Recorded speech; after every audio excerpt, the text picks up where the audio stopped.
है क्या, आइए समझते हैं। अडानी जी अमेरिका गए, वहां के स्टॉक एक्सचेंज पर लिस्टेड एक कंपनी थी अजोर पावर, उसके साथ साठगांठ की, प्लान बनाया कि भारत में सोलर एनर्जी प्रोजेक्ट लगाए जाएंगे। अब उस प्रोजेक्ट को लगाने के लिए अमेरिकन इन्वेस्टर्स से, अमेरिकी लोगों से, अमेरिकन फंड से करीब 25,000 करोड़ रुपए उठाए गए, बड़े बड़े सपने उनको दिखाए गए। फिर भारत में सोलर एनर्जी प्रोजेक्ट लगने थे, लेकिन यहां पर दिक्कत यह आई कि जो बिजली थी वो बहुत महंगी थी, तो सरकारों ने वो लेने से मना कर दिया। बस फिर क्या था, जो 25,000 करोड़ रुपए अमेरिकन इन्वेस्टर्स से उठाए थे, उसी में से 2200 करोड़ रुपए, 2200 करोड़ रुपए भारत के नेताओं को और अधिकारियों को घूस दी गई।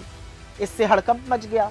अमेरिका का जो मार्केट रेगुलेटर है एसईसी, जैसे हमारे यहां सेबी है वैसे वहां पर एसईसी है, एसईसी और एफबीआई ने अपनी जांच में पाया कि हिंदुस्तान में घूस दी गई है और अमेरिकन इन्वेस्टर्स के साथ धोखाधड़ी करी गई है। उसके बाद 2 साल तक ये जांच चली। डिपार्टमेंट ऑफ जस्टिस जो अमेरिका का है, उसकी ग्रैंड जूरी ने अडानी के को इंडाइट किया क्रिमिनल इंडाइटमेंट में और एक वारंट इशू किया।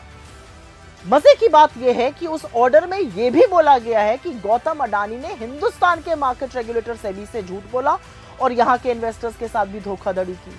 लेकिन कितने कमाल की बात है कि हिंदुस्तान में घूस देने का मामला, हिंदुस्तान में सेबी से झूठ बोलने का मामला, अमेरिका में इस पर कार्रवाई हो रही है, अमेरिका इसके खिलाफ एक्शन ले रहा है, अमेरिका में वो मोस्ट वांटेड अपराधी बन गए, लेकिन नरेंद्र मोदी के रहते हुए हिंदुस्तान में कोई उनका बाल बांका नहीं कर पा रहा है।